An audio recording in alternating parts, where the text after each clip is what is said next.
Hello and welcome back to service Saurabh YouTube channel. आज के इस वीडियो में हम साइंस पीवाई क्यू जो सीरीज 2025 की चल रही है उसका हम पार्ट नंबर 3 को आज देखेंगे। तो चलिए वीडियो की शुरुआत कर लेते हैं।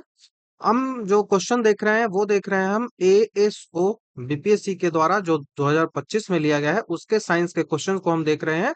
यहाँ पे ऑलमोस्ट आपको 36 से 37 क्वेश्चन के आसपास देखना है। तो हम उसी क्रम को धीरे धीरे देखते चल रहे हैं।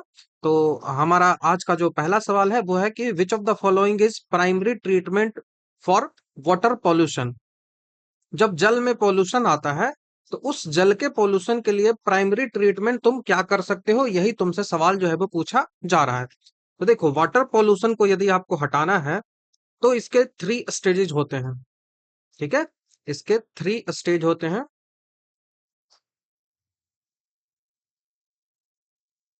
ठीक है, वाटर पॉल्यूशन हटाने के 3 स्टेजेज होते हैं। पहला स्टेज जो है वो मैं बात करूं तो पहला स्टेज को कहते हैं प्राइमरी वाटर जो पॉल्यूशन हटाने का तरीका, तो इसको बोलते हैं प्राइमरी, प्राथमिक उपचार, जो हमसे पूछा जा रहा है सवाल में।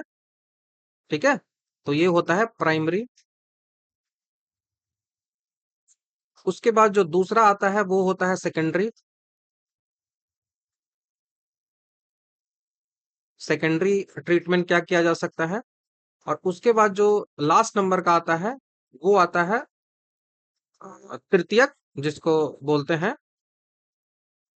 Tertiary treatment. तो ये 3 प्रकार के जो ट्रीटमेंट है वो वाटर के पोल्यूशन को हटाने के लिए यूज किया जाता है। तो हम सबसे पहले बात करते हैं प्राइमरी ट्रीटमेंट की, कि ये जो ट्रीटमेंट है वो कैसे यूज होता है। जो प्राइमरी ट्रीटमेंट है वो बेसिकली एक फिजिकल ट्रीटमेंट के रूप में काम करता है। ठीक है, इसमें हम फिजिकली जो चीजें होती हैं, भौतिक रूप से हम जो लार्ज सब्सटेंस होते हैं उन सबको हम पानी से इसमें हटाते हैं प्राथमिक उपचार में। तो ये एक फिजिकल प्रोसेस है। उस फिजिकल प्रोसेस में हमने क्या किया, तो हमने जो भी बड़े बड़े उसमें कंकड़ हो या फिर और भी मिट्टी के टुकड़े हो, बालू हो, इन सबको हम क्या करते हैं कि इन सबको बड़े बड़े जो मलबे होते हैं ना, उनको हम स्क्रीनिंग करके उनको हटाते हैं और उनका जो है वो सेडिमेंटेशन हम करते हैं। ठीक है, तो बड़े बड़े जो फिजिकल प्रोसेस में क्या होता है कि बड़े बड़े जो मलबे होते हैं उन सबको हटाना होता है और उनका सेडिमेंटेशन किया जाता है। यहाँ पर जो वाटर होता है उसको बड़ा एक टैंक में रखा जाता है, ताकि ये प्रोसेस आखिर होता क्यों है। अभी एक टैंक में हमने वाटर को रख दिया तो जो टुकड़े होते हैं वो नीचे क्यों आ जाते हैं, क्योंकि उनपे ग्रेविटेशन लगता रहता है, mgh लगते रहता है ना उनमें उनमें मास है, उसकी कुछ ना कुछ हाइट है इसमें। दैट्स वाई उनका मास के कारण, हाइट के कारण और 9.8 ग्रेविटी के कारण वो नीचे की ओर हमेशा आएगा, ग्रेविटी के कारण। तो वो यही ग्रेविटी के कारण वो सेडिमेंटेशन हो जाता है और नीचे आ जाता है। तो ये प्राइमरी प्रोसेस होता है। इसमें जो भारी ठोस होता है, जो सॉलिड होता है, जो हैवी होता है, वो सारा नीचे जब दम जाता है। नीचे यहाँ पे जम गया सारा टुकड़ा और ऊपर वाला जो पानी है वो साफ हो गया। तो इस तरह से ये जो प्रोसेस है वो किया जाता है। जैसे आपको नीचे कीचड़ बैठ जा सकता है या फिर कोई भी और हल्के पदार्थ भी होते हैं, जैसे तेल हो गया, ग्रीस हो गया, ऑयल हो गया, ये सब क्या होता है, ये सब ऊपर आ जाता है वाटर के, तो ऐसे भी हटा दिया जाएगा। ऊपर वाले को निकाल दो और नीचे वाला जो वाटर है वो बच जाएगा, जैसे वाटर के केस में आता है। ठीक है, जैसे वाटर के केस में आता है। तो पहला जो प्राइमरी ट्रीटमेंट क्या होता है, तो removal of large and suspended solid. ठीक है, removal of large and suspended solid. तो यहां पे लार्ज एंड सस्पेंडेड सॉलिड को रिमूव करते हैं। बड़े बड़े जो सॉलिड्स होते हैं उनको रिमूव करते हैं। और इनका प्रोसेस कौन कौन सा होता है, तो 2 प्रोसेस मैंने आपको अभी बताया। पहला तो स्क्रीनिंग इसको करना है, हिंदी इंग्लिश दोनों सेम होता है, स्क्रीनिंग हो गया। दूसरा जो इसका प्रोसेस यूज होता है इसमें वो होता है सेडिमेंटेशन। सेडिमेंटेशन, जिसको अवसादन कहते हैं, जिसको अवसादन अवसादन कहते हैं। तो आप देखो, हमसे पूछ रहा है कि प्राथमिक उपचार में कौन सा है वाटर पॉल्यूशन को हटाने में, तो वो सेडिमेंटेशन प्रोसेस है। ऑप्शन नंबर सी हमारा यहाँ से आंसर बनेगा। कौन सा प्रोसेस है, तो वो सेडिमेंटेशन प्रोसेस है। लेकिन हमको सारा क्वेश्चन को देखना है। तब बात करते हैं हम, पहला तो प्राइमरी प्रोसेस आपने देख लिया, अब हम सेकेंडरी प्रोसेस को देखेंगे। तो ये जो सेकेंडरी प्रोसेस है ये फिजिकली नहीं होता है, ये बायोलॉजिकल प्रोसेस एक है, बायोलॉजिकल। तो ये एक बायोलॉजिकल प्रोसेस है, इसमें क्या कहते हैं, तो इसमें हम बायोडिग्रेडेबल जो ऑर्गेनिक मैटर्स होते हैं उनको हम हटाते हैं। इसमें क्या होता है, तो बायोडिग्रेडेबल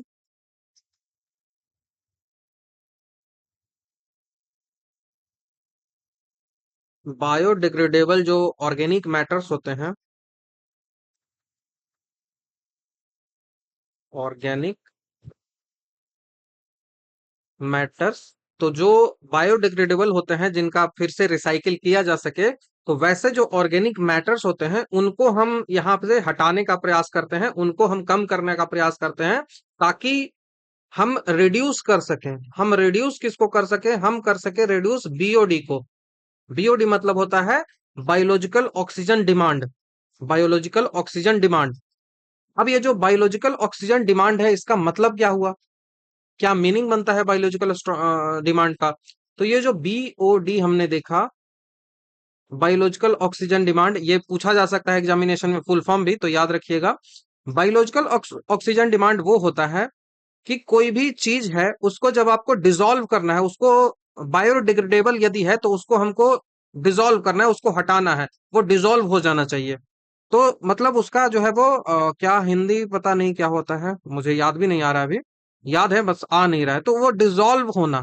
डिसॉल्व मतलब, छोड़ो हिंदी, मतलब वही सड़ना, आप समझ लो सीधी सी बात। तो वो डिसॉल्व सड़ के हट जाएगा ना, तो वो डिसॉल्व कोई भी जो वस्तु है, यदि वो डिसॉल्व हो रहा है तो डिसॉल्व होने के लिए कुछ ना कुछ उसको ऑक्सीजन चाहिएगा, क्योंकि वो एरोबिक माइक्रो ऑर्गेनिज्म होता है।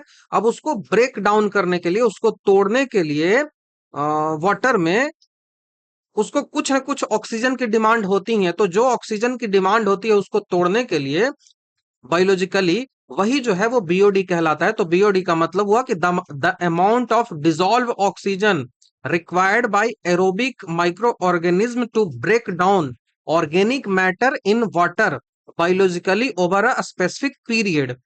तो कोई भी चीज है उसको तोड़ने के लिए एरोबिक माइक्रो ऑर्गेनिज्म है, उनको ब्रेक करने के लिए, ब्रेक डाउन करना है उनको ऑर्गेनिक मैटर में, वाटर में बायोलॉजिकली। उसके लिए जो भी ऑक्सीजन उसको जरूरत होता है, जितना ऑक्सीजन उसको जरूरी हो रहा है, उतना ऑक्सीजन यदि आप उसको देते हो तो वही कहलाता है बायोलॉजिकल ऑक्सीजन डिमांड। ये यूजुअली 5 दिन के आसपास लगता है, 20 डिग्री टेम्परेचर के आसपास जब रखोगे तो बायोलॉजिकल ऑक्सीजन जो डिमांड होता है वो 5 दिन के आसपास होता है, और उसके बाद वो टूट जाता है। ये जो बायोलॉजिकल ऑक्सीजन डिमांड है, इससे हम वाटर की जो प्योरिटी है उसको भी चेक कर सकते हैं। बायोलॉजिकल ऑक्सीजन ऑक्सीजन डिमांड जो है वो जितना कम रहेगा, जितना कम रहेगा मतलब वो उतना कम ऑक्सीजन लेगा। अब जो जितना कम ऑक्सीजन लेगा वो उतना ज्यादा ही प्योर वाटर होगा। तो बायोलॉजिकल ऑक्सीजन डिमांड है वो हमेशा कम होना चाहिए वाटर का। ठीक है, तो बीओडी जो मेजर होता है वो एक बायोडिग्रेडेबल ऑर्गेनिक पोल्यूटेंट है। ठीक है, ये इंडिकेट करता है कि ऑर्गेनिक पॉल्यूशन और बायोलॉजिकल एक्टिविटी जो वाटर में है वो कैसा हो रहा है।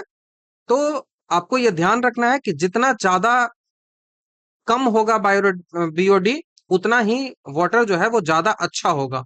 ठीक है, ऐसे करके आप याद रख सकते हो। बीओडी के साथ साथ एक और शब्द आता है, वो आता है सीओडी। वो आता है सीओडी। सीओडी का मतलब होता है केमिकल ऑक्सीजन डिमांड। ये तो बीओडी बायोलॉजिकल ऑक्सीजन डिमांड, अब ये होता है केमिकल ऑक्सीजन डिमांड। अब केमिकल ऑक्सीजन डिमांड क्या है, तो सेम जो बीओडी होता है उसी तरह से सीओडी भी होता है। केमिकल ऑक्सीजन डिमांड होता है कि the amount of oxygen required to chemically oxidise. इसमें सब चीज को केमिकली कर रहा है, यहाँ बायोलॉजिकली कर रहे थे, यहाँ केमिकली करना है। तो the amount of oxygen required to chemically oxidise both organic and inorganic substance in water through the use of a strong oxidising agent. तो एक स्ट्रॉन्ग ऑक्सीडाइजिंग एजेंट को लेकर, एक जो है वो मजबूत ऑक्सीकारक जो होता है उसको लेकर जब हम ऑक्सीडाइज करते हैं उसको, जब हम ऑक्सीडाइज करते हैं तो उसको तोड़ने के लिए केमिकली ऑक्सीडाइज करना है, ऑर्गेनिक कंपाउंड हो या फिर इनऑर्गेनिक कंपाउंड हो, दोनों को जब केमिकली ऑक्सीडाइज करना है तो इसके लिए जितना अमाउंट लगता है उसी अमाउंट को जो है वो सीओडी कहा जाता है। अब सीओडी जो मेजर करता है वो total oxygen demand for all oxidising pollutant including those not biodegradable by microbes. तो वो हर चीज जो बीओडी से नहीं टूटा है उन सबको तोड़ने के लिए सीओडी चाहिए। ठीक है, तो सीओडी जो है वो हमेशा हायर देन होता है बीओडी। क्यों? क्योंकि इससे भी तो नहीं टूटा है ना, इससे नहीं टूटा है उसको फिर ये केमिकली भी तोड़ देगा। तो सीओडी जो होता है वो हमेशा हायर देन होता है BOD because it includes both biodegradable and non biodegradable substance. It provide a faster and more comprehensive measure of pollutants. ठीक है, तो सीओडी हमेशा कम होना चाहिए, जितना कम सीओडी है उतना ज्यादा आपका वाटर जो है वो प्योर है। बीओडी जितना कम है उतना ही ज्यादा आपका वाटर जो है वो प्योर है। तो अब आपको समझ में आ गया होगा। तो ठीक है, यहां से याद क्या रखना है, तो बीओडी किसके लिए यूज किया जाता है, तो बीओडी ओनली बायोडिग्रेडेबल जो होते हैं उनके लिए यूज किया जाता है, और सीओडी जो यूज किया जाता है वो बायोडिग्रेडेबल और नॉन बायोडिग्रेडेबल दोनों के लिए यूज किया जाता है। जो बीओडी होता है वो यूजुअली 5 दिन के आसपास लगाता है, और जो सीओडी होता है वो यूजुअली जो है वो स्ट्रॉन्ग ऑक्सीडाइजिंग एजेंट के रूप में ये काम करता है। ठीक है, उसके बाद जो है वो बायोडिग्रेडेबल ऑर्गेनिक पोल्यूटेंट को मेजर करता है बीओडी, और सीओडी जो है वो टोटल पोल्यूटेंट को मेजर करता है। उसके बाद जो है वो बीओडी को यूज करते हैं म्युनिसिपल सीवेज में, उसके बाद असाइनिंग ऑर्गेनिक पोल्यूटेंट्स में, उसके बाद जो है वो केमिकली जो केमिकल ऑक्सीजन डिमांड है सीओडी इसको यूज करते हैं हम इंडस्ट्रियल वेस्टेज में, रेगुलेटरी कंप्लायंस में। तो ये आपको ध्यान रखना है। तो सीओडी जो होता है वो ज्यादा होता है बीओडी से, ये आपको ध्यान रखना होगा। तो जो भी बीओडी और सीओडी के बारे में था वो मैं बता दिया आपको, और बाकी मैं यहाँ चर्चा कर रहा हूँ किसकी, तो सेकेंडरी की बात कर रहा हूँ। तो सेकेंडरी जो होता है वो biological removal of biodegradable organic matters. किस लिए? तो बीओडी को हमको कम करना है, बीओडी को कम करना है। इसमें क्या क्या यूज किया जाता है, तो समझ में आ गया सेकेंडरी क्या होता है। अब इसके एग्जाम्पल क्या क्या होते हैं जो सवाल आपसे पूछा जा सकता है, तो इसके एग्जाम्पल होता है एक्टिवेटेड स्लज्ड, एक्टिवेटेड स्लज, और उसके बाद दूसरा जो यूज किया जाता है वो ट्रिकलिंग फिल्टर, ट्रिकलिंग फिल्टर, बूंद बूंद कर टिकलिंग टिकलिंग ट्रिकलिंग करवाकर जब पानी को फिल्टर किया जाता है तो वो ट्रिकलिंग फिल्टर कहलाता है। तो ये क्या है, सेकेंडरी ट्रीटमेंट। यह एक जैविक प्रक्रिया है, एक बायोलॉजिकल प्रक्रिया है जिसमें टोकन फिल्टर मतलब ट्रिकलिंग फिल्टर, और उसके बाद सक्रिय पंख, सक्रिय पंख ये बोलता है, सक्रिय पंख मतलब एक्टिवेटेड स्लग्ज। इन दो विधियों के द्वारा जो वाटर को जब प्योर किया जाता है तो ये द्वितीय उपचारक में आता है, सेकेंडरी जो ट्रीटमेंट है उसमें आता है। यहाँ पे जो सूक्ष्म जीव जो माइक्रो ऑर्गेनिज्म होते हैं उनको हम कार्बनिक जो कंपाउंड्स होते हैं उनसे तोड़वाते हैं, और तोड़ने के बाद इसको हम जो है वो प्योर करते हैं। तो ये आपको समझ में आ गया। अब उसके बाद तीसरा आता है टर्शियरी। यहाँ पे क्या होगा, तो यहाँ पे क्या होगा कि ये फिजिकल, ये तो बायोलॉजिकल था और फिजिकल था, अब ये जो है वो फिजिकल होगा, फिजिकल होगा उसी के साथ साथ ये केमिकल भी होगा। तो फिजिकल और केमिकल दोनों प्रोसेस से होता है। इसमें क्या होता है कि इसका उद्देश्य होता है, इसका जो टारगेट होता है, इसका टारगेट होता है कि जो भी पोषक तत्व होते हैं जैसे कि नाइट्रोजन, फॉस्फोरस, इन सबको हटा देता है। ठीक है, इन सबको हटाता है, और इसके साथ ही साथ जो डिसइंफेक्शंस होते हैं, जो कीटाणु शोधन होता है वो ये करता है। तो क्या ये और क्या करता है, तो ये करता है डिसइंफेक्शन। जो डिसइंफेक्शन मतलब कीटाणु शोधन करता है। इसमें नाइट्रेट का जो निष्कासन है वो किया जाता है। तो नाइट्रेट निष्कासन का जो प्रोसेस होता है वो इसी में होता है। ठीक है, तो नाइट्रेट निष्कासन का जो प्रोसेस होता है वो इसी में होता है। ये आपको ध्यान रखना है। तो तृतीय क्या हुआ, टर्शियरी क्या हुआ, तो ये एक केमिकल और एडवांस जो प्रोसेस है, जो फिजिकल और केमिकल दोनों प्रोसेस पे काम करता है। ये ट्रीटमेंट जो है वो रिमूव करता है न्यूट्रिएंट्स को, जैसे कि नाइट्रोजन हो गया, फास्फोरस हो गया, उसके बाद पैथोजेंस जो भी हो गया, पैथोजेंस को भी रिमूव करता है। ठीक है, पैथोजेंस है उसको भी ये रिमूव करता है। ठीक है, पैथोजेंस है उसको भी रिमूव करता है। जो भी ट्रेस कॉन्टेमिनेंट्स होते हैं, कॉन्टेमिनेंट्स मतलब अशुद्धियां, जितने भी अशुद्धियां होते हैं, चाहे वो विस इन्फेक्शंस हो, सैंड हो, ये सब जो है वो इसी में यूज किया जाता है। सैंड फिल्ट्रेशन जो है वो इसी का प्रोसेस है, इसी में यूज किया जाता है।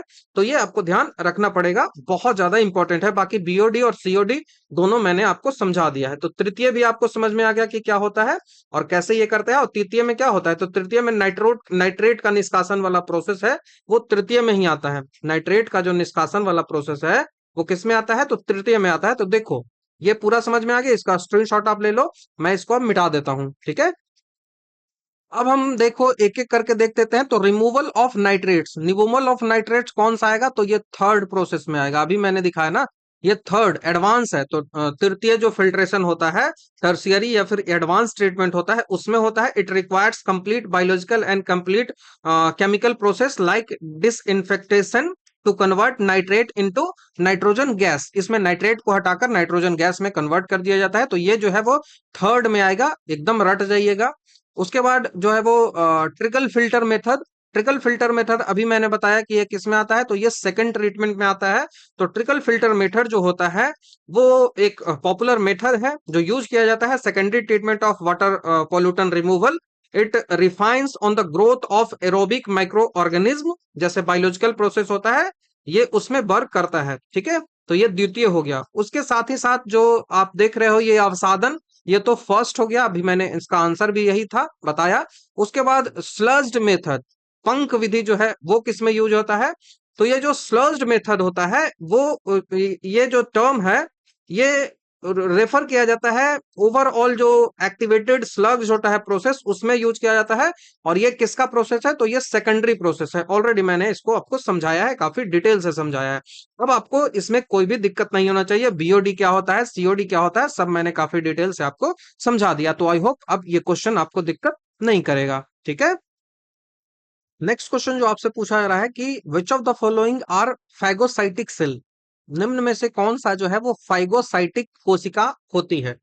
तो सबसे पहले तो आपको फाइगोसाइटिक सेल है वो क्या होता है ये जानना चाहिए। तो फैगोसाइटिक जो सेल है वो एक ऐसा सेल होता है जो कि जितने भी बैक्टीरियाज होते हैं, डेड सेल होते हैं, जो भी बॉडी में आपका यूज नहीं कर रहा है कोई चीजें, तो उन सबको क्या करता है कि ये फैगोसाइटिक सेल है उन सबको पचा लेता है, उन सबको डाइजेस्ट कर लेता है। अब उन सबको जब डाइजेस्ट कर लेगा, पचा लेगा, इसका मतलब वो अब हट गया। तो हमारे शरीर में ये क्या करता है, हमारे शरीर में ये इम्यून को हमारा बढ़ाता है। जो इम्यून सिस्टम है हमारा उसका ये पार्ट हो जाएगा, हमारे इम्यून को बढ़ाता है। तो ये एक प्रतिरक्षा प्रणाली हमारे बॉडी की है, एक जो है वो हमारे बॉडी को बचाने का एक तरीका है। हमारे बॉडी में ही अगर कोई फॉरेन पार्टिकल्स हमारे बॉडी में इंटर करते हैं तो उन फॉरेन पार्टिकल्स को यदि वो हमारे बॉडी के लिए हानिकारक है तो वो फैगोसाइटिक जो सेल्स होती हैं हमारी कोशिकाओं में, हमारी जो बॉडी में फैगोसाइटिक जो सेल्स होती हैं वो फैगोसाइटिक सेल उन पे अटैक करती हैं और उनको डाइजेस्ट कर देती हैं, उनको मार देती है। दैट्स वाई हमारा जो बॉडी है वो प्रोटेक्ट हो जाता है। तो ये फैगोसाइटिक सेल होता है। अब यही आपसे यहाँ पे पूछा जा रहा है कि फैगोसाइटिक सेल कौन सा है। तो सबसे पहले आपको मैं बता दूं कि फैगोसाइटिक सेल आपको पढ़ना है तो उसके लिए आपको जानना पड़ेगा कि ब्लड जो है वो हमारा क्या है। फैगोसाइटिक जो सेल है वो ब्लड से ही रिलेट करता है। अभी मैं आपको सब चीजें एक्सप्लेन कर देता हूं। ठीक है, तो फैगोसाइटिक सेल है तो ब्लड क्या है। सबसे पहले तो ब्लड को आपको जानना पड़ेगा कि ब्लड है क्या। तो ब्लड जो है वो एक कनेक्टिंग टिश्यू है। ब्लड जो है वो एक कनेक्टिंग टिश्यू है, ये आपको पता होता है। ब्लड ब्लड एक कनेक्टिंग टिश्यू होता है और एक जो है वो एक फ्लूइड टिश्यू भी इसको कहते हैं या फिर इसको वेस्कुलर टिश्यू भी कहते हैं। अब ये जो ब्लड जो है ये ब्लड दो पार्टों में डिवाइड होता है। ब्लड जो है वो दो पार्टों में डिवाइड होता है। पहला जो पार्ट कहलाता है वो कहलाता है प्लाज्मा,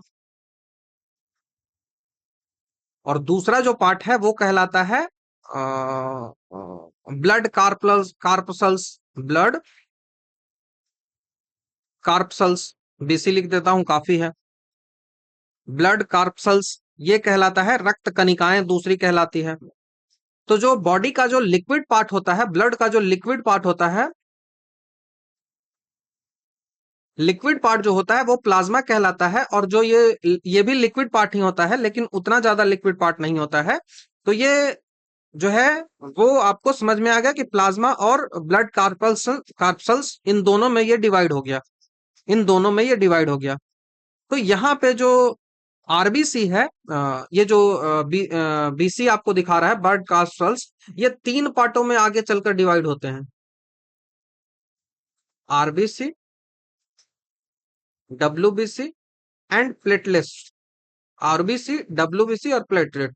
तो यही जो डब्ल्यूबीसी आपको यहाँ नजर आ रहा है ना, ये जो डब्ल्यूबीसी आपको नजर आ रहा है, ये डब्ल्यूबीसी फैगोसाइटिक के रूप में काम करता है।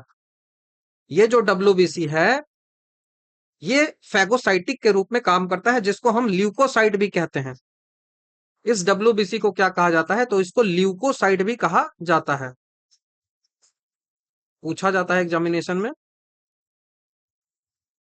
ल्यूकोसाइट इसको कहा जाता है, डब्ल्यूबीसी को ल्यूकोसाइट। अब ये जो डब्ल्यूबीसी जो होता है, ये इसमें हीमोग्लोबिन नहीं होता है, इसमें जो है वो न्यूक्लियस होता है। बाकी आरबीसी में न्यूक्लियस नहीं होता है। इसका जो शेप है वो डिफाइन नहीं होता है। इसका जो फॉर्मेशन होता है ब्लड का, आपको पता है कि बोन मैरो में होता है, बोन मैरो में ब्लड का फॉर्मेशन होता है। इसकी जो संख्या होती है वो ऑलमोस्ट 5 to 9 हजार होती है। मतलब 100 ml पर हीमोग्लोबिन होता है। यह जो है वो ब्लड में ही इसका डेथ भी हो जाता है। ये हमारा जो है वो फैगोसाइटिक के रूप में काम करता है ब्लड। तो ये इसी कारण से ये जो है, इसको हम इम्यून सेल भी कहते हैं। इसको इम्यून सेल भी कहा जाता है, इसको फैगोसाइटिक सेल भी कहा जाता है। फैगोसाइटिक सेल भी कहा जाता है। तो कुछ ना कुछ तो यहीं से होगा अगर सवाल में पूछा जा रहा है तो, क्योंकि फैगोसाइटिक सेल जो है वो यही होता है। फैगोसाइटिक सेल जो है जो वो यही होता है। मतलब ये कहीं ना कहीं डब्ल्यूबीसी का ही पार्ट है, डब्ल्यूबीसी का ही पार्ट है। अब ये जो डब्ल्यूबीसी होता है, इसका डेथ भी ब्लड में होता है और रीजनरेशन भी होता है, ये ब्लड में ही होता है। डेथ भी ब्लड में ही होता है और रीजनरेशन जो है वो ब्लड में ही होता है। ठीक है, वो ब्लड में ही होता है। अब जो डब्ल्यूबीसी है उसको हम पार्टिकल्स के आधार पर दो पार्टों में डिवाइड करते हैं। डब्ल्यूबीसी जो है उसको हम पार्टिकल्स के आधार पर दो पार्टों में डिवाइड कर देते हैं। अब इसको मैं मिटाता हूं, उसके बाद ही इसकी चर्चा होगी। तो मैं डब्ल्यूबीसी लिखता हूं। अब डब्ल्यूबीसी को हम दो पार्टों में डिवाइड करते हैं। पहला जो डब्ल्यूबीसी है वो कहलाता है ग्रेनुलोसाइड।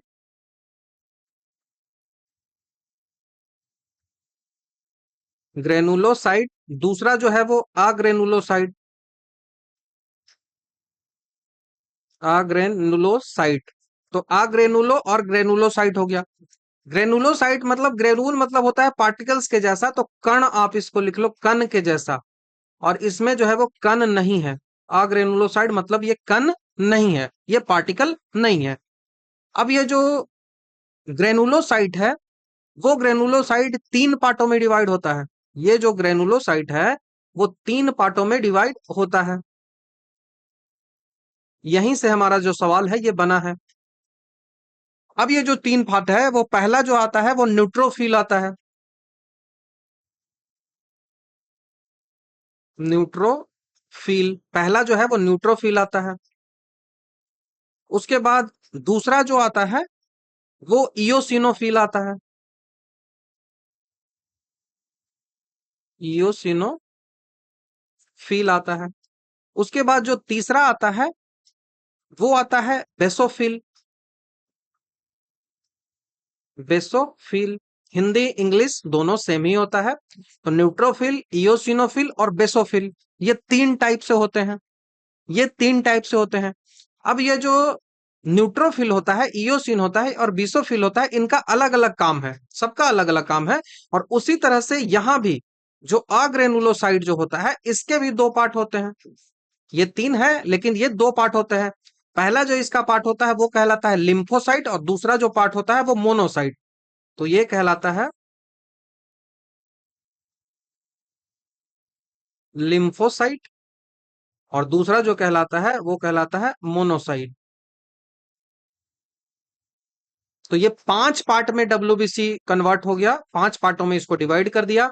यदि पार्टिकल्स के आधार पे पूछेगा तब दो पार्ट होगा, एक ग्रेनुलोसाइड और दूसरा एग्रेनुलोसाइड। लेकिन यदि पूरी तरह से पूछे तो डब्ल्यूबीसी का 5 पार्ट होगा। पहला जो होगा वो न्यूट्रोफिल होगा, दूसरा जो होगा ईओसिनोफिल होगा, तीसरा बेसोफिल होगा, चौथा जो है वो लिम्फोसाइड होगा, और पांचवा जो है वो मोनोसाइड होगा। ठीक है, पांचवा जो है वो मोनोसाइड होगा। तो यहां से आप देखो कि आप ऑप्शन में देखो, मास्ट सेल है, एंटीबॉडीज है, मास्ट सेल है, माइक्रोफेजेज है, न्यूट्रोफिल है और माइक्रोफेजेज है, उसके बाद न्यूट्रोफिल और मास्ट सेल है। तो न्यूट्रोफिल तो होगा, आप देखो यहाँ पे न्यूट्रोफिल है वो तो होगा। तो न्यूट्रोफिल ये हो गया, न्यूट्रोफिल ए हो गया। तो यहां से तो ये आप देख सकते हो कि फैगोसाइटिक में आ जाएगा।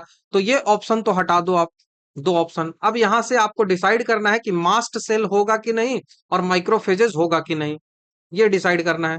तो एक एक करके पहले हम यहाँ पे चर्चा कर लेते हैं न्यूट्रोफिल के बारे में कि क्या कुछ कैसे करता है, उसके बाद इसके बारे में मैं बताऊंगा न्यूट्रोफिल के बारे में, मतलब ये इसका आंसर के बारे में। ठीक है, तो चर्चा करते हैं हम। न्यूट्रोफिल के बारे में बात करूं तो न्यूट्रोफिल जो है वो डब्ल्यूबीसी जो होता है ग्रेनुलोसाइड, उसमें इसकी मात्रा जो होती है वो सबसे ज्यादा होता है। तो अमाउंट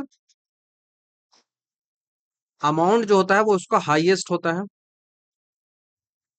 हाईएस्ट अमाउंट में क्या होता है, न्यूट्रोफिल होता है, लगभग 60 से 50% के आसपास होता है। उसके बाद जो मात्रा होती है वो इयोसिनोफिल की होती है। तो मात्रा के रूप में इस तरह से आप सजा सकते हो। ठीक है, इस तरह से सजा सकते हो, इयोसिनोफिल का हो गया। उसके बाद जो मात्रा होती है वो बेसोफिल का हो गया, वो बेसोफिल का हो गया। अब जो ये न्यूट्रोफिल होता है वो, न्यूट्रोफिल एसिड और बेस में कोई भी कलर नहीं दिखाता है। इंपॉर्टेंट क्वेश्चन है, न्यूट्रोफिल जो है वो एसिड हो या फिर बेस हो, इसमें नो कलर पूछा गया है एग्जामिनेशन में।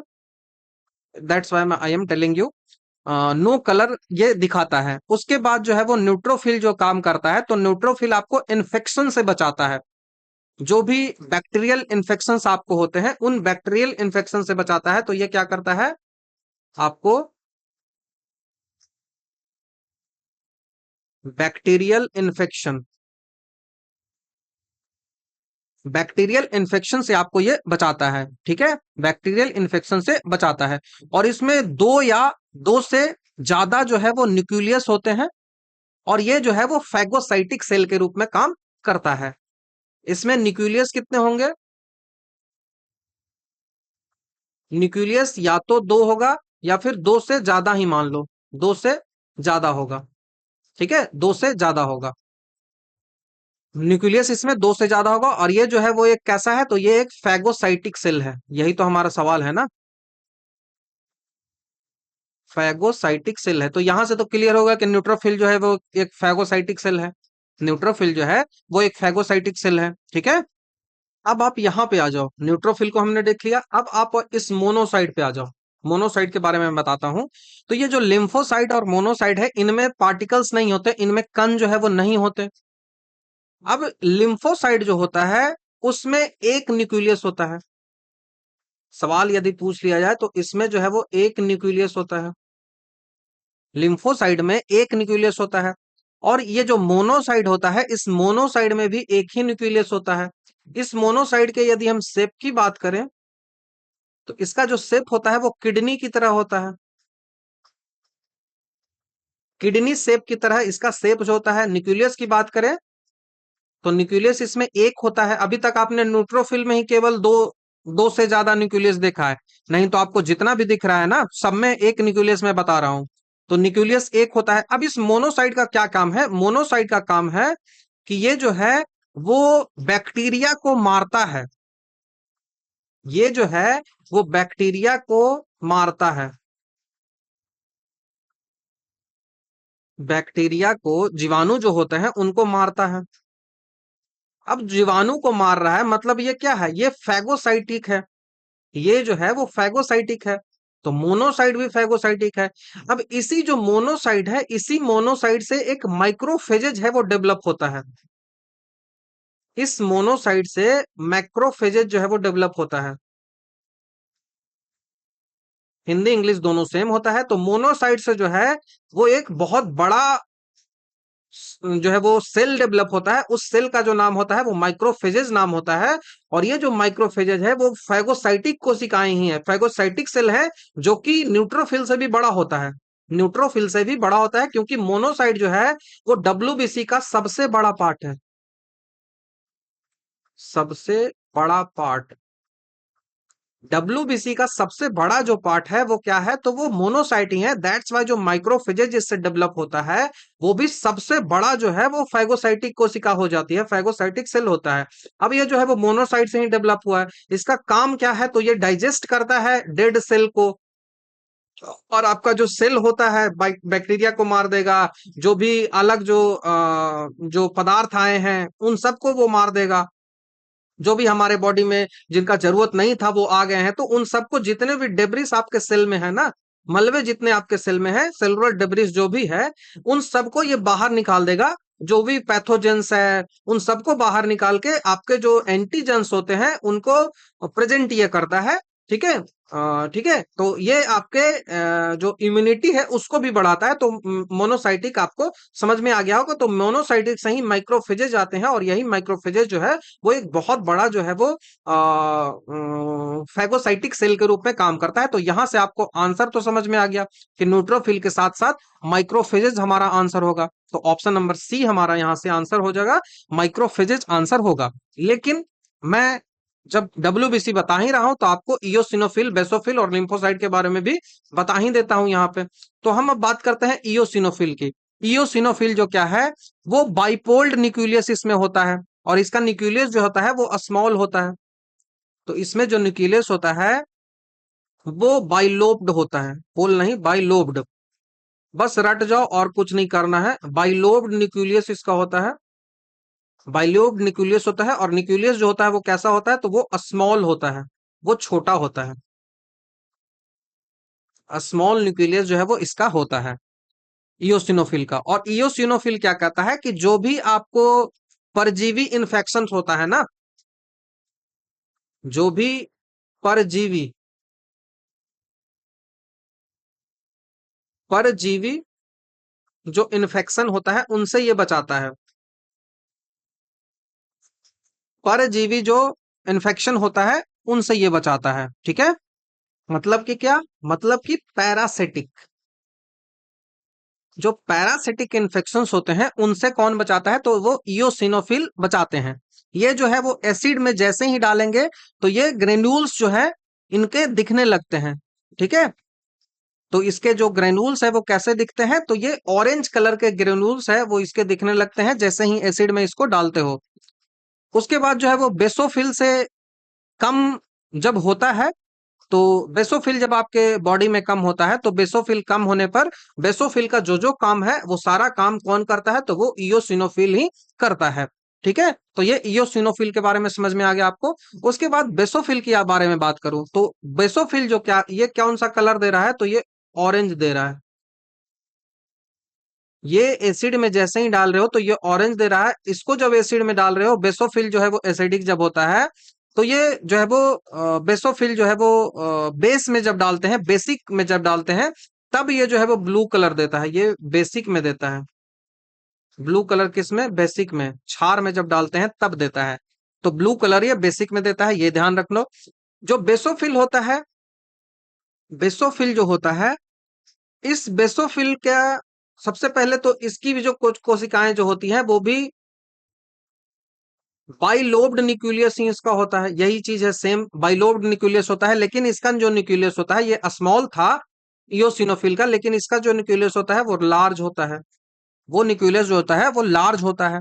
ये क्या काम करता है बेसोफिल, तो इन्फ्लेमेटरी जो रिएक्शन होती हैं वो सारी जो है वो यहीं पे होती है। जो सूजन आपका आता है,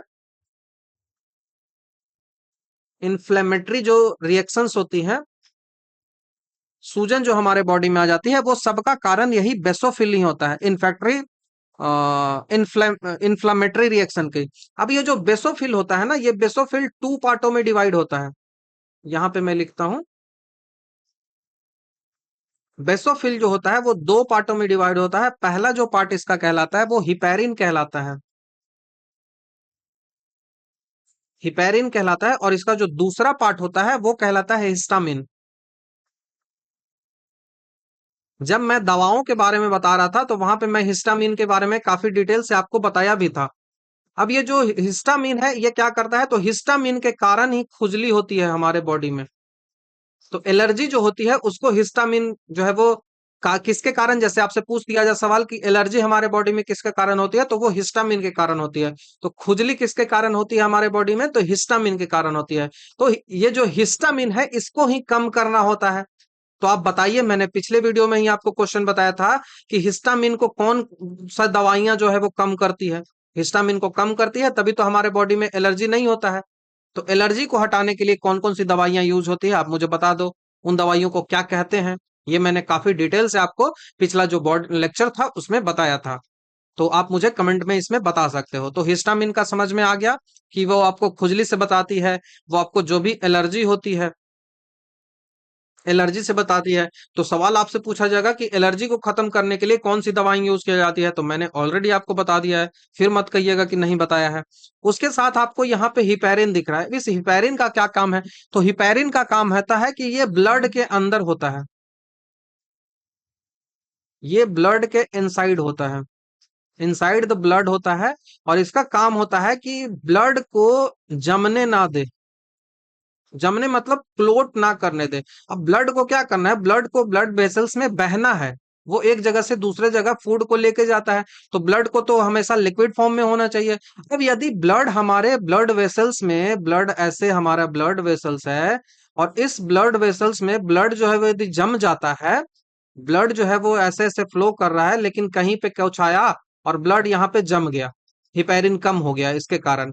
तो ब्लड जैसे ही जमा तो आपका ब्लड जो है वो ब्लॉकेज आ जाएगा, और इस ब्लॉकेज के कारण हार्ट के पास जाएगा नहीं ब्लड। और हार्ट पे जब जाएगा नहीं तो हार्ट का जो है वो हार्ट फेल्योर हो सकता है। ब्रेन के पास नहीं जाएगा तो ब्रेन हेमरेज हो सकता है। तो ये सब यहाँ पे हो सकता है इस हिपेरिन के कम होने के कारण। तो हिपेरिन का काम होता है कि ब्लड के इनसाइड में ब्लड को जमने नहीं देना, और ब्लड बाहर जब बॉडी के अंदर आता है तो वो जमना चाहिए। अब आपका ये ब्लड वेसल्स, मान लो कि ये ब्लड वेसल जो है वो यहां से कट गया, तो यहां से खून निकलने लगा ऐसे ऐसे। अब इस खून को निकल रहा है तो इसको खून को जमना चाहिए।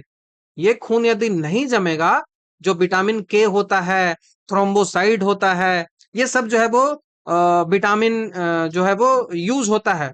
ठीक है, ये सब जो यूज होता है ब्लड को बाहर निकलते ही जमना चाहिए। तो ब्लड क्लोटिंग जो नहीं होती है किसी व्यक्ति में तो उसको हीमोफीलिया कहा जाता है, हीमोफीलिया बीमारी होती है। अब ये जो हीमोफीलिया बीमारी होती है ना, इस हीमोफीलिया बीमारी में क्या होता है कि फैक्टर 9, जो फैक्टर 9 जो होता है ना, ये फैक्टर 9 होता ही नहीं है। फैक्टर 9 सीधा याद रखो कि फैक्टर 9 नहीं होता है, इसी कारण से ब्लड जो है वो नहीं जमता है।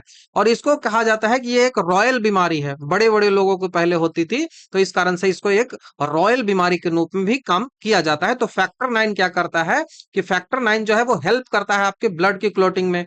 फैक्टर 9 जो है वो आपके ब्लड की क्लोटिंग में हेल्प करता है, फाइब्रोनोजिन हेल्प करता है, थ्रोम्बिन हेल्प करता है, थ्रोम्बोसाइड हेल्प करता है। ये सारे जो है वो ब्लड की क्लोटिंग में बाहर हेल्प करता है। लेकिन अंदर जो है वो कौन ब्लड क्लॉट नहीं होना चाहिए, वो हेपेरिन करता है। ठीक है, हीमोसाइटोमीटर जो है वो हमसे उससे हम जो ब्लड सेल है उसको मेजर करते हैं। तो ब्लड सेल को मेजर कैसे करते हैं, वो हीमोसाइटोमीटर से,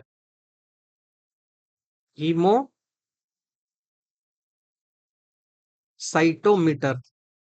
हीमोसाइटोमीटर से क्या होता है, तो ब्लड सेल को हम क्या करते हैं, तो ब्लड सेल को हम मेजर करते हैं हीमोसाइटोमीटर से ही। तो यहां से आपको पूरा क्लियर हो गया होगा सब चीजों के बारे में। तो आपको समझ में आ गया कि मोनोसाइट जो है वो क्या होता है। उसके बाद हमने बेसोफिल क्या होता है इसके बारे में भी समझा दिया। बेसोफिल जो है वो इसके बारे में समझा दिया। अब देखो, ये जो किसी के बॉडी में हिपेरिन कम हो गया, तो हिपेरिन कम होने के कारण क्या हुआ कि उसका ब्लड अंदर ही क्लोट हो रहा है। तो ऐसे में दवाइयां तो होनी चाहिए ना जो इसको कम करे, तो इसके लिए एक आर्टिफिशियल दवाई होती है। मतलब आप कह सकते हो कि आर्टिफिशियल, आर्टिफिशियल एक हिपेरिन है। आर्टिफिशियल एक हिपैरिन है जो कहाँ से आता है, तो जो हमारा जोंक होता है ना, जोंक जो होता है उससे ये आता है। आपको समझ में आ रहा होगा, मुझे इंग्लिश अभी जोंक का याद नहीं आ रहा है क्या होता है, पता नहीं क्या होता है, भूल जा रहा हूँ। तो ये जो जोंक होता है ना, उसी जोंक से ये मिलता है आर्टिफिशियल हिपैरिन, और इसको हीरोडीन कहा जाता है। तो आपसे पूछ लिया जाए कभी भी तो याद होना चाहिए हीरोडिन। हीरोडिन जो होता है वो आर्टिफिशियल हिपैरिन होता है, ये याद होना चाहिए। उसके बाद हम लिम्फोसाइट की बात करते हैं, लास्ट वाला लिम्फोसाइट भी डिस्कस कर ही लेते हैं कि क्या होता है लिम्फोसाइट। तो जो लिम्फोसाइट होता है वो एक स्मॉलेस्ट होता है। मैंने बताया कि ये मोनोसाइट से छोटा होता है, तो ये स्मॉलेस्ट होता है। लिम्फोसाइट स्मॉलेस्ट होता है और मोनोसाइट बिगेस्ट होता है। लिम्फोसाइट क्या करता है कि ये इसको मेमोरी सेल भी कहते हैं। इस लिम्फोसाइट को मेमोरी सेल भी कहा जाता है। मेमोरी सेल भी कहा जाता है। ये जो लिम्फोसाइट होता है वो एंटीबॉडी का फॉर्मेशन करता है। एंटीबॉडी फॉर फॉर्मेशन करता है। जैसे कि हमारे बॉडी में कोई भी फॉरेन पार्टिकल जब हमारे बॉडी में आता है ना, तो उस बॉडी को लेकर वो एंटीबॉडी हमारा बॉडी खुद बनाता है। डब्ल्यूबीसी का ही ये लिम्फोसाइट। अब ये जो एंटीबॉडी बढ़ जाएगा तो उसी एंटीजन को, ये एंटीजन है जो किससे आया, तो कोई फॉरेन पार्टिकल्स हमारे बॉडी में आ गया तो एंटीजन बन गया। अब इसी एंटीजन को, ये फॉरेन पार्टिकल हमारे बॉडी में आया तो इसको हटाना है, तो इसके लिए एंटीबॉडी बन जाता है। इसी एंटीजन के विरुद्ध में एंटीबॉडी बन जाता है, और ये एंटीबॉडी कौन बनाता है, तो लिम्फोसाइट बनाता है। लिम्फोसाइट इस एंटीबॉडी को बनाता है और इसी से इसको मार देता है। जैसे कोई बैक्टीरिया एंटीजन बनाया तो उस बैक्टीरिया को मार दिया और हमारे बॉडी को रक्षा कर लिया। तो ये ऐसे हमारा बॉडी जो है वो रक्षा होता है। तो लिम्फोसाइट ऐसे बनता है। अब ये जो लिम्फोसाइट भी होता है ना, ये लिम्फोसाइट टू टाइप्स के होते हैं। लिम्फोसाइट जो होता है वो टू टाइप्स के होते हैं। मैं इसको मिटाकर आपको यहाँ पे समझाता हूँ, ठीक है।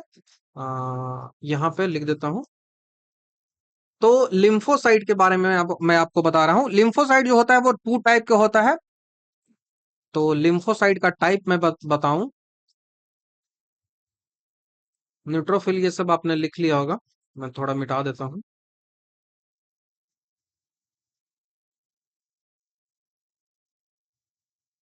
तो ये जो लिम्फोसाइट है, उस लिम्फोसाइट को दो टाइप से बांटा जाता है। पहला जो होता है वो होता है बी लिम्फोसाइट।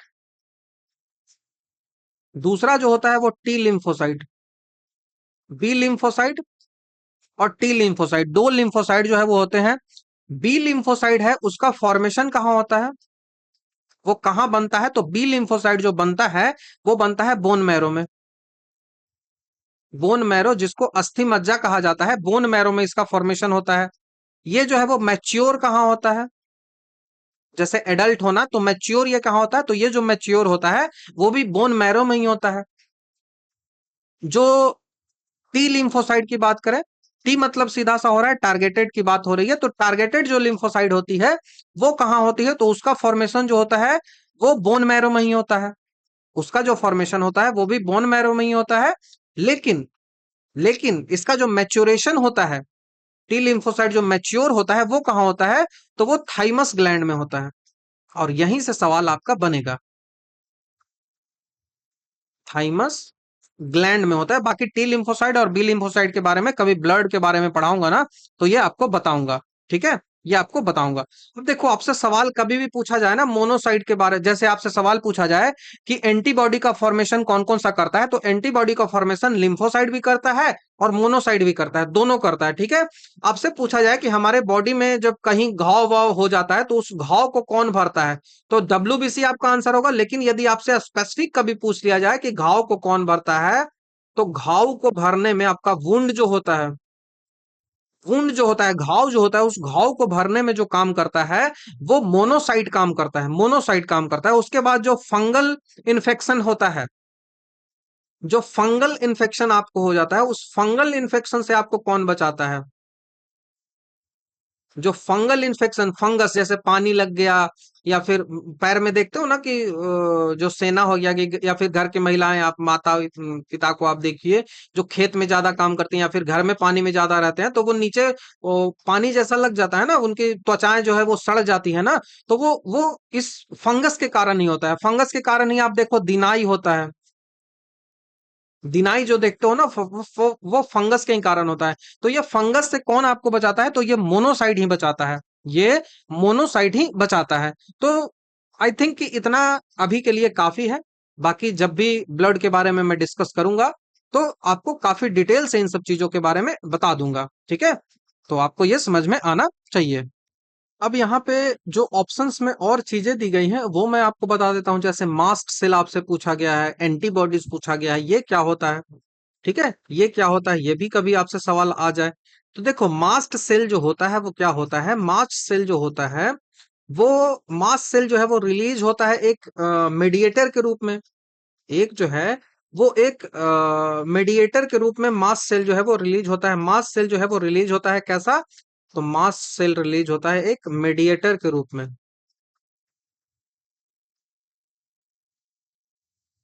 मीडिएटर के रूप में रिलीज होता है, जैसे हिस्टामिन के रिस्पॉन्स में।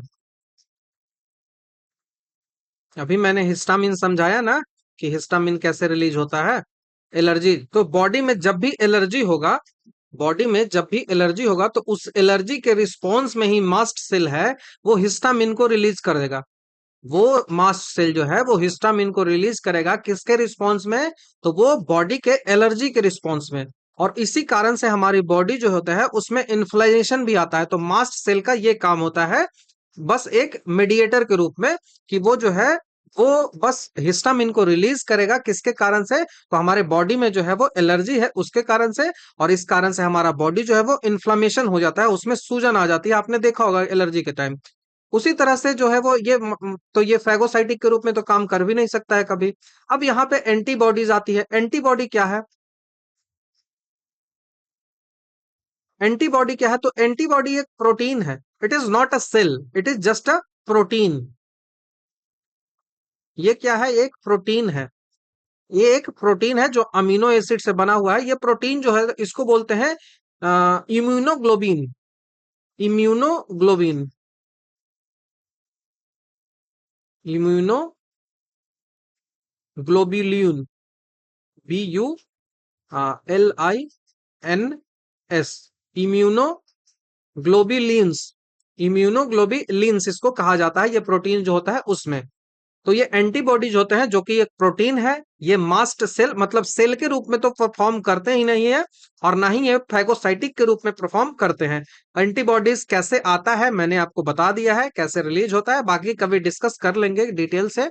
बाकी हमने माइक्रोफेजेस देख लिया है, मास्ट सेल तो देख ही लिया है, न्यूट्रोफिल हमने देख लिया, मास्ट सेल देख ही लिया है, तो सब यहाँ पे डिस्कस हो गया। अब हम नेक्स्ट क्वेश्चन की ओर बढ़ते हैं, ठीक है? नेक्स्ट जो क्वेश्चन आपसे पूछा जा रहा है, वो सवाल आपसे पूछा जा रहा है कि स्पेक्ट्रम जो होती है, इलेक्ट्रोमैग्नेटिक स्पेक्ट्रम, इलेक्ट्रोमैग्नेटिक स्पेक्ट्रम जो होता है उसका आपको फ्रीक्वेंसी की इंक्रीजिंग ऑर्डर में सजाना है कि सबसे ज्यादा फ्रीक्वेंसी जो है वो किसकी होती है और सबसे कम जो फ्रीक्वेंसी है वो किसकी होती है। तो किसको पूछा जा रहा है? तो इलेक्ट्रोमैग्नेटिक स्पेक्ट्रम के बारे में। अब ये जो इलेक्ट्रोमैग्नेटिक स्पेक्ट्रम है ये क्या है? तो ये एक पूरा एक सीरीज के रूप में काम करता है जिसमें कई सारे इलेक्ट्रिक एंड मैग्नेटिक जो चीजें होती हैं वो निकलते रहती हैं, जो वेव्स होती हैं ना।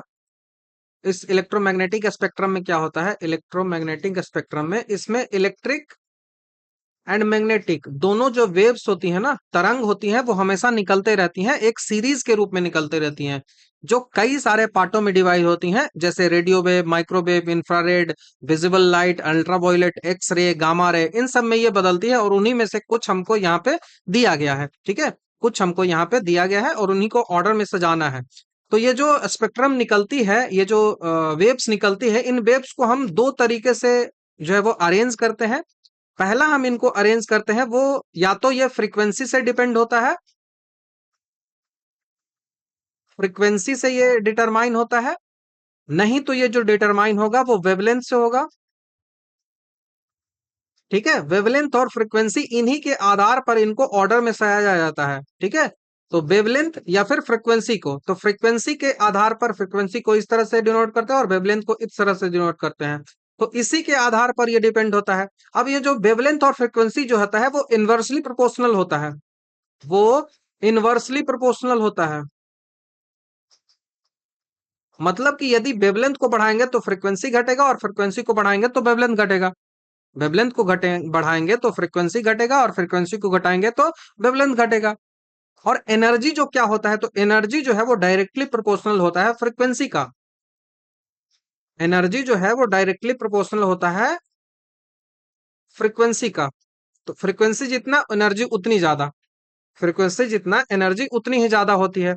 तो इसी में कई सारे जो है वो आती हैं, जैसे रेडियो वेव हो गया, माइक्रोवेव हो गया, इंफ्रारेड हो गया, विजिबल लाइट हो गया, अल्ट्रावायलेट हो गया, एक्स रे हो गया, गामा रे हो गया। तो हमको यहाँ पे फ्रीक्वेंसी के आधार पर सजाना है, हमको आवृत्ति के आधार पर उनकी सजाना है। तो आवृत्ति के आधार पर मतलब हमको सजाना है कि सबसे ज्यादा फ्रीक्वेंसी कितनी किसकी है। तो जिसकी जितनी ज्यादा फ्रीक्वेंसी होगी उसका उतना ही कम वेवलेंथ होगा। यही तो इनवर्सली प्रोपोर्शनल का मतलब होगा ना। उसका वेवलेंथ जो है वो उतना ही कम होगा, उसका वेवलेंथ उतना ही कम होगा। तो वेवलेंथ के बारे में अब बात कर लेते हैं कि जो वेवलेंथ है वो कैसे कैसे जाता है। ठीक है, वेवलेंथ जो है वो कैसे कैसे जाता है, तो मैंने बता दिया कि कैसे कैसे चल रहा है ये। तो सबसे पहला जो आपको आता है, आवृत्ति को बढ़ाना है, मतलब फ्रीक्वेंसी बढ़ते जाएगा। तो सबसे ज्यादा जो फ्रीक्वेंसी है वो किसकी होती है, सबसे कम की। सबसे पहले तो सबसे कम को देखना है, सबसे कम को देखना है कि सबसे कम जो है वो फ्रीक्वेंसी किसकी होती है। तो सबसे कम जो फ्रीक्वेंसी होती है वो रेडियो वेव की होती है। वो रेडियो वेव की होती है सबसे कम। उसके बाद जो फ्रीक्वेंसी आती है वो माइक्रोवेव की होती है। उसके बाद जो होती है वो माइक्रोवेव की होती है। उस माइक्रोवेव के बाद जो होती है वो इंफ्रारेड की होती है। इंफ्रारेड, इंफ्रारेड होती है। अब इस इंफ्रारेड के बाद किसकी होती है, इंफ्रारेड है, इस इंफ्रारेड के बाद किसकी होती है, तो इंफ्रारेड के बाद जो होती है वो विजिबल लाइट की होती है। जो हमको दिखता है, हम लोगों को जो दिखता है वो विजिबल लाइट ही होता है। इस विजिबल लाइट के बाद जो होती है वो यूवी रे की होती है, अल्ट्रावायलेट रे जिसको बोलते हैं। उस अल्ट्रावायलेट रे के बाद किसकी होती है, तो अल्ट्रावायलेट के बाद जो होती है वो एक्स रे की होती है।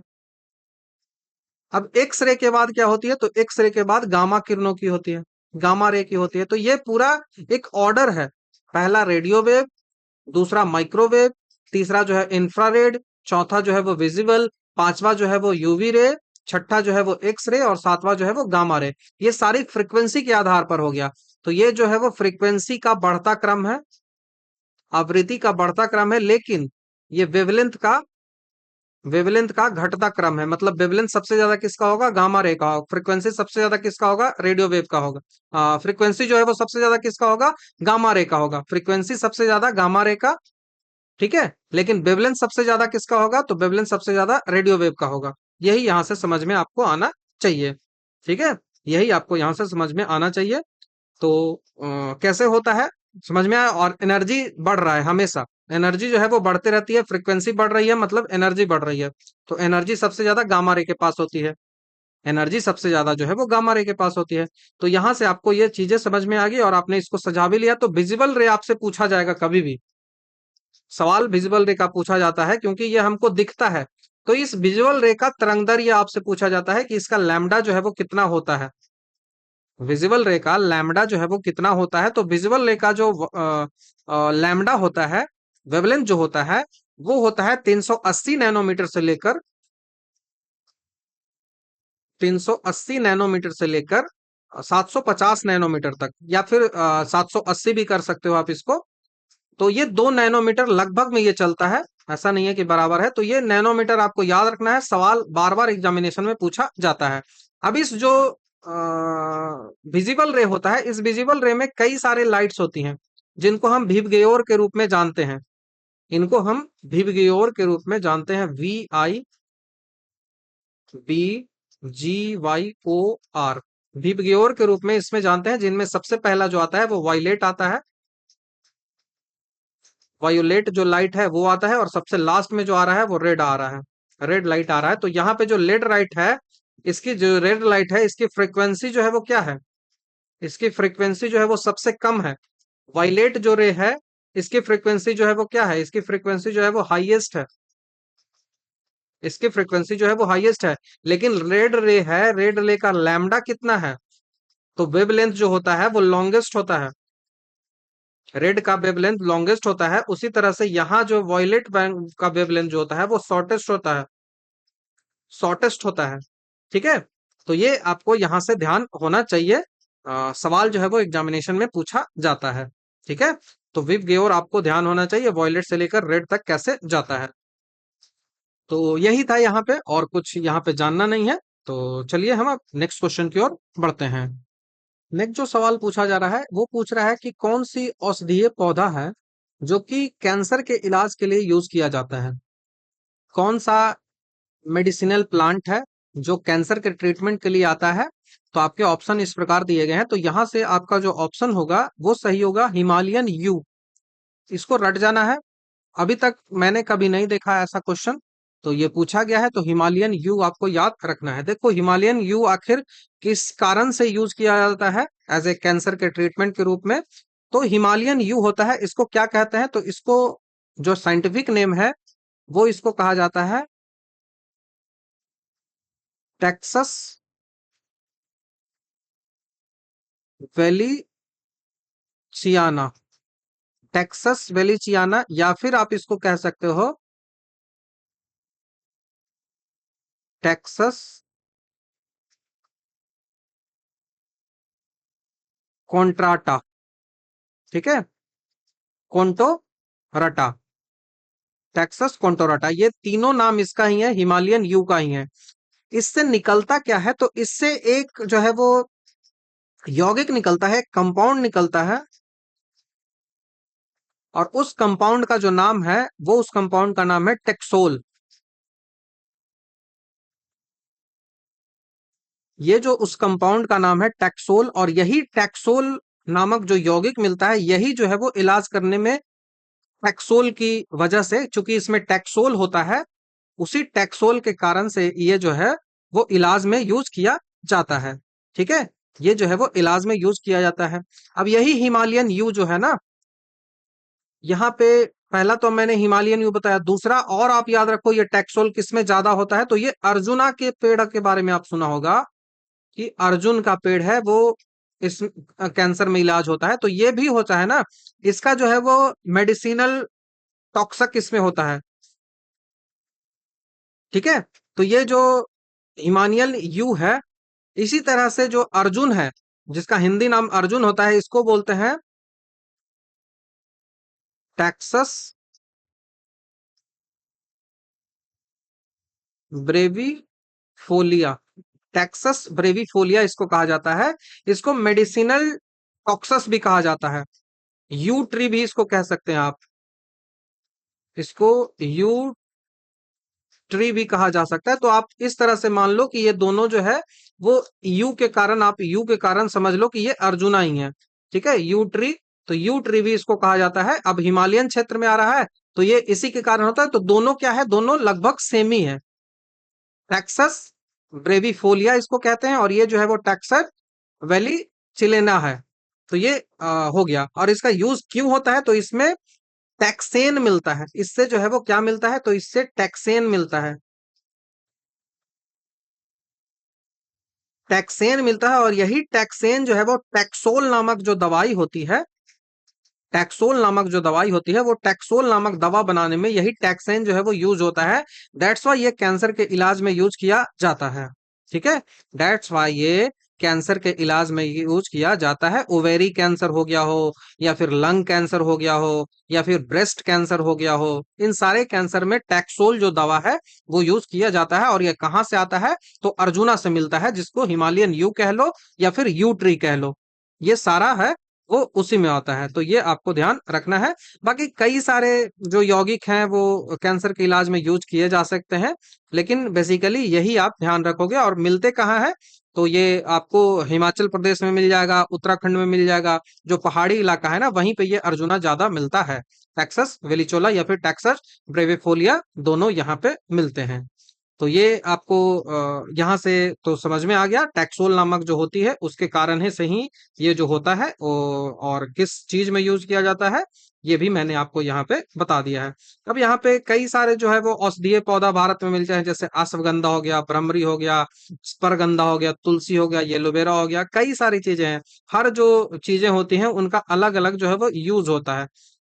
ठीक है, जैसे आपको तारपीन का तेल निकालना है तो चीड़ और पाइन जो ऑप्शन आपको दिया हुआ है ना, यहां से निकलता है। जो चीड़ और पाइन, जिसको पीनस रॉक्सी, इसका साइंटिफिक नेम देख लो तो ये होता है पीनस रॉक्स वर्गी। पीनस रॉक्स वर्गी इसको कहा जाता है। ये मेनली जो है वो वैल्यूड है for its timber and resin. इसमें रेजिन जो निकलता है उसके कारण ये यूज किया जाता है। और ये जो है वो टारपीन का यहाँ से तेल निकलता है। ठीक है, यहाँ से तारपीन का तेल निकलता है, रोल का यहाँ से प्रोडक्शन होता है, इनके लिए ये यूज होता है। और यह जो टैक्सोल जैसा जो कैंसर रोधी एजेंट होता है उसके लिए ये नहीं जाना जाता है, लेकिन यहाँ से जो है वो तारपीन का तेल निकलता है, तारपीन ऑयल जो है वो निकलता है। तो ये मेनली यूज किया जाता है। अपना जो राल है जिसको रेजिन कहते हैं, लिसा आप कहते हो, यहां से निकलती है रेजिन। और यहीं से जो है वो इसी से तारपीन का तेल जो है वो बनाया जाता है। तो जो चीर पाइन आपने देखा, वो इसमें यूज किया जाता है। तो चीर पाइन आपको समझ में आ गया। आपसे सवाल यदि पूछ लिया जाए कि जो मिर्गी की दवा में क्या यूज किया जाता है, मिर्गी की जो दवा है, मिर्गी को इंग्लिश में बोलते हैं इपीलेप्सी, इपीलेप्सी कहते हैं। इस इपीलेप्सी में एक दवा यूज किया जाता है जो लाइकेन से बनता है, लाइकेन से बनता है। और ये जो दवा का नाम है वो क्या है, परमेलिया, परमेलिया सेक्स लिटिस, परमेलिया सेक्स लिटिस। ये जो दवा है वो मिर्गी जो इक्लिप्स एपिलेप्सी होती है, इसमें जो है वो ये दवा यूज किया जाता है। ये आपको ध्यान रखना है। ठीक है, एक और सवाल आपसे पूछा जाएगा। पहला तो ये मैंने बता दिया, दूसरा सवाल मैंने ये बता दिया। अब तीसरा सवाल ये भी आपसे पूछा जा सकता है कि यूरेनॉल जो है वो कहाँ से आता है। तो लौंग का तेल जो होता है, लौंग का तेल जिसको बोलते हैं क्लोव ऑयल, क्लोव ऑयल, लौंग का तेल को क्लोव कहा जाता है। ये क्लोव ऑयल है, इससे मिलता है यूरेनॉल, इससे मिलता है यूरेनॉल। और यह जो यूरेनॉल है ये यूज किया जाता है दांत के दर्द होता है उसमें। तो दांत का दर्द जो टीथ पेन होता है उसमें जो है वो यूज किया जाता है। बेलोनोडा जो है वो यूज किया जाता है सिर दर्द में, बेलोनोडा जो है वो सिर दर्द में यूज किया जाता है। ये आपको ध्यान रखना है। तो लौंग का तेल, ठीक है, तीन मैंने बताया। चौथा एक और आप ध्यान रखो, एक और आपको याद रखना है, सिनकोना का पेड़। ये है सिनकोना का पेड़। इस सिनकोने के पेड़ से दो सब्सटेंस निकलते हैं, दो एल्डिहाइड निकलते हैं। पहला जो एल्डिहाइड है उसका जो नाम है वो क्विनीडाइन है, जो उतना ज्यादा तो एग्जामिनेशन में नहीं आता है, क्विनीडाइन है। और दूसरा जो एल्डिहाइड है वो है कुनैन, वो है कुनैन। और ये कुनैन जो है वो बहुत ज्यादा एग्जामिनेशन में जो है वो पूछा जाता है, बहुत ज्यादा एग्जामिनेशन में पूछा जाता है। कुनैन का जो यूज होता है, कुनैन का, वो मलेरिया के इलाज में होता है। मलेरिया का जो इलाज होता है उसमें खास करके प्लाज्मोडियम प्लेसिपेरम जो मलेरिया होता है, प्लाज्मोडियम प्लेसिपेरम जब टाइप, इस टाइप का जब मलेरिया, इस टाइप का जब पैरासाइटिक आपके ब्लड में जाता है और आपके आरबीसी को जो है वो प्रभावित करता है, तो वैसे में कुनैन का यूज बहुत ज्यादा किया जाता है। ठीक है, तो किसमें, तो प्लाज्मोडियम प्लेसिपेरम जब यूज करता है आपका, आरबीसी को प्रभावित करता है, तब जो है वो इस टाइप के मलेरिया में ये जो कुनैन है ये यूज किया जाता है। मलेरिया के लिए कई सारी दवाएं यूज की जाती है, जैसे आप एसीटी दवा, इसका सबसे ज्यादा इंपॉर्टेंट है एसीटी, जिसको बोलते हैं ऑर्टिमिसेसिन बेस्ड कॉम्बिनेशन थेरेपी, इसके अन्य दवाएं जो है वो इमिडोक्वा क्विन होता है, क्लोरोक्विन होता है। तो इमिडोक्विन क्लोरोक्विन दोनों जो है वो मलेरिया के लिए यूज किया जाता है। बाकी कुनैन मैंने बता ही दिया कि कुनैन जो है वो मलेरिया के इलाज में यूज जो है वो किया जाता है। ठीक है, तो कई सारे चीजें हैं जो यूज किया जाता है।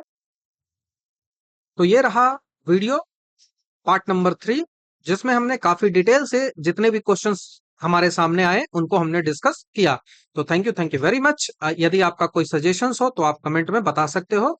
बाकी नेक्स्ट वीडियो जो है वो इसका जल्द ही आएगा, और इसी तरह से हम सारे क्वेश्चंस को डिस्कस कर लेंगे जो आपके आने वाले ईईडीओ और जो बीएसएससी के एग्जामिनेशन होते हैं, बिहार दरोगा का एग्जामिनेशन है, उनमें काफी हेल्पफुल होगा। तो थैंक यू, नेक्स्ट वीडियो में आपसे जल्द ही मिलता हूँ।